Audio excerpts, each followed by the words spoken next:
Hi friends, Krista here. Thanks for stopping by Books and Jams. I apologize for this wonky-tonky setup today. I am blocking the light in the mirror with my head. I feel kind of old school Krista, resting my phone on 3 boxes against a water bottle like I used to do back before I invested in a tripod. But I'm still at my mom's house for vacation and did not bring my tripod home with me and wanted to get this video filmed. So here we are today to talk about my anticipated reads for July, August, and September. Just a couple days from now starts the month of July, my favorite month of the year, being my birthday month.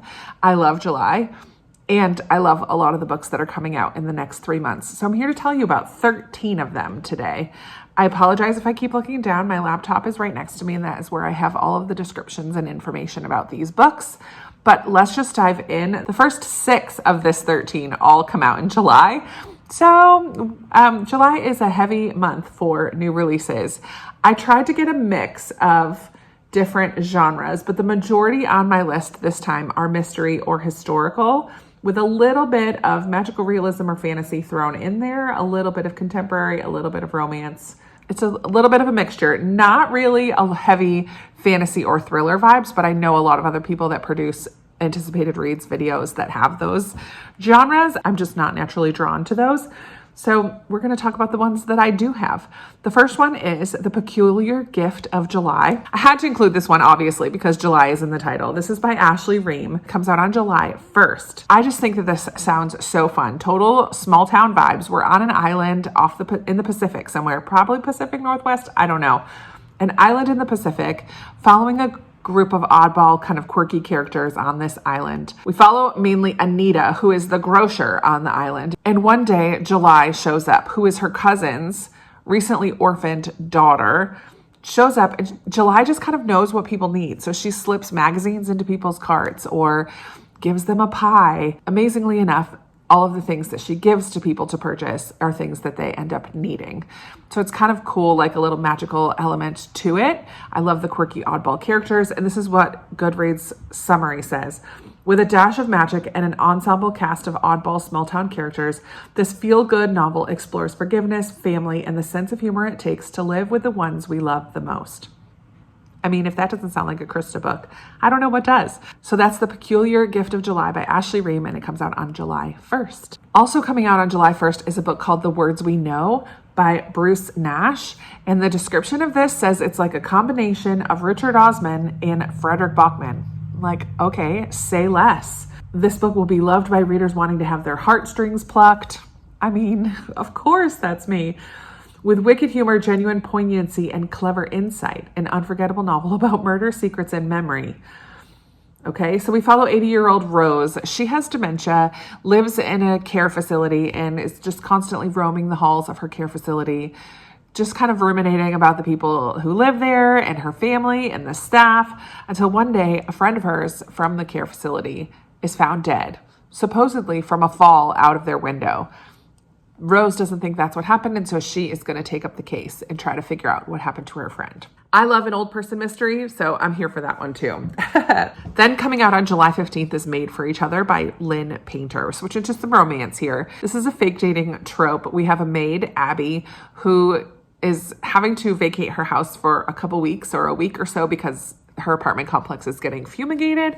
And so she is a cleaner, and she knows that in the penthouse that she cleans, the owner is going to be away for a while. So she's like, let me just go hole up in his penthouse. Nobody will ever know.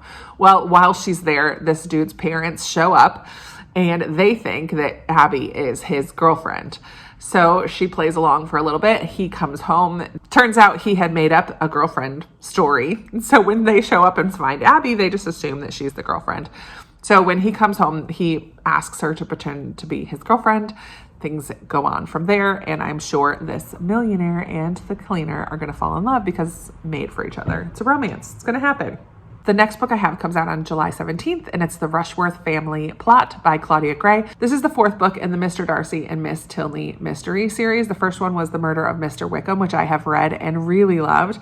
Now there are 4, and I'm not caught up, but I would like to be. Mr. Darcy and Miss Tilney are the children of Jane Austen characters from her novels. So we continue to follow them as they sleuth during the London season and a murderous scheme involving the family of Edmund and Fanny Bertram. So it just kind of like carries on these characters following the events in the Jane Austen novels themselves, but there's murders involved and these two amateur sleuths coming to save the day. And their kind of budding friendship, growing relationship with each other as well. I really enjoyed the first one and would definitely love to continue the series. On the 29th of July, we have another murder mystery coming out that unfortunately, it only has 55 ratings on Goodreads, but they're not great. It's only like a 2.85 so far. It's called The Game is Murder. It's by Hazel Wood, and it sounds so intriguing to me because it's a very interactive, immersive mystery where it sounds like you as the reader have to solve what's going on. Let me read what it says. In this fresh and immersive murder mystery that riffs on crime classics, the reader is put in the role of the great detective, reinvestigating an infamous, never-before-solved case from 1970s England. You are invited to a very special murder mystery party. The game is simple. Listen to the witnesses, examine the evidence, solve the case. Be careful, trust no one. All might not be as it seems. If you agree to play the role of the great detective, you must undertake to provide a complete solution to the case. A verdict is not enough. We need to know who did it, how they did it, and why. Are you ready? Can you solve the ultimate murder mystery and catch a killer? I mean, that sounds so fun. So that is The Game is Murder by Hazel Wood, coming out on July 29th. Also on the 29th, we have a historical fiction by an author who I have read and loved before, Ellen Marie Wiseman. She has a new book coming out called The Lies They Told. And this is taking place in 1930s Virginia, and it's going to be similar to other books I've read that deal with forced sterilization, fight for the rights of poor women in particular in the social services field side of things. We're in rural Virginia. A young immigrant mother fights for her dignity and those she loves against America's rising eugenics movement. When widespread support for policies of prejudice drove imprisonment and forced sterilizations based on class, race, disability, education, and country of origin. And I believe our main character is at some point going to be sent to a home for unwed mothers and the feeble-minded. At some point, she's going to be sent to a home, an institution, basically. I have loved Ellen Marie Wiseman and trust her, and I just know that this is going to be so good and heartbreaking and probably infuriating too. Then we move into August. I thought I had 2 August books, but apparently I only have just the one. It is The Teacher of Nomad by Daniel Nayeri, coming out on August 26th. And considering the state of things in the world at the moment, I do think this one could be an important read. It takes place in World War II, where Iran is being squeezed between the forces of Great Britain and the Soviet Union. We follow a boy who valiantly tries to protect his sister from Nazi spies, from soldiers, from hunger. So it's going to be a family story, sibling story, which I love, set during a war period in the country of Iran, which I don't think I've read a World War II book set in the Middle East. So I'm really looking forward to this. I also just think it's a good time to read books set in that part of the world. The last 6 that I have all come out in September, and they're good ones. The first one is, I'm calling it a classic now because it is the 50th anniversary edition of Tuck Everlasting, but it's as a graphic novel.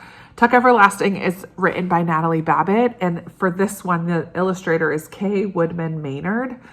Guys, I have this on NetGalley. The illustrations are stunning. They're so, so beautiful. If you don't know the story of Tuck Everlasting, we follow a 12-year-old girl who discovers a spring in the woods outside of her house, which is actually a fountain of youth. And she comes across the Tuck family who have drank from the spring and are now immortal, ultimately. The Tucks talk to Winnie a lot about why living forever at one age, because they never age, is less a blessing than it might seem. So they have some good conversations. And then there's another man, a sinister fella, who is also involved in the story. I really love the story. It's been quite a while since I've read it, and I'm really looking forward to revisiting it as a graphic novel. It should be really good. Did I say that that's middle grade? Because it is. It's a children's book. On September 9th is kind of a strange one that I haven't really seen a lot of places. It's called Life and Death and Giants by Ron Rindo. And in this one, we follow a boy named Gabriel, who was born an orphan. So I'm not sure what that means. If he was born, he had a mom at the time, but maybe his mom died at birth. But he is an orphan. He is orphaned very young. But he was a large baby, which is probably what happened to his mom. He was born weighing 18 pounds and measuring 27 inches long. He lives in Wisconsin. No one really knows what to make of him. He starts walking at 8 months, communicates with animals, seems to possess extraordinary athletic talent. But when his older brother, who was caring for him, when his older brother passes away, Gabriel is taken to his grandparents, who are Amish. And they raise him for a while, but they kind of disapprove of all the attention the world has given this extraordinary little boy. And they separate him from the English world, which is kind of how Amish people live anyways. But in particular, they just want to separate Gabriel from all of this attention. But it's hard to hide forever when you're nearly 8 foot tall. And Gabriel is discovered one day while he's out working in the fields by a football coach, I think, a local football coach. And what happens next not only transforms Gabriel's life, but the life of everybody that he meets. It just sounds interesting. It's more literary fiction, different from anything that I've read before, and I'm looking forward to it. That's Life and Death and Giants by Ron Rindo. And that comes out on September 9th. Then on the 16th, we switch to a little bit more of a romance, historical romance, with The Austen Affair. And in this one, we follow 2 actors in a play, in an Austen-inspired play, and they are constantly butting heads. One of them is a method actor, very serious about his craft, and the other is just a huge Austen fan and is thrilled to have this role. But then something happens, some kind of electrical accident, and both of them are transported back to Regency England, and they have only each other to rely on to figure out how to survive during that time and not get discovered, kind of ad-libbing their way through life. And also, how can they get back to their present day time? So this trauma brings them together. It's going to be a romance. I am looking forward to that. Then on the 23rd, I have 2 books. One of them is a middle grade historical called The Unexpected Lives of Ordinary Girls by J. Anderson Coates. This one is another immigrant story, which again, I just think is so important to read, right always, but right now in particular. A child of immigrants feels caught between 2 worlds and 2 selves in this powerful, luminous middle grade historical novel about self-determination, community, and what it means to belong. Perfect for fans of Esperanza Rising and Catherine Marsh's The Lost Year, both of which I love.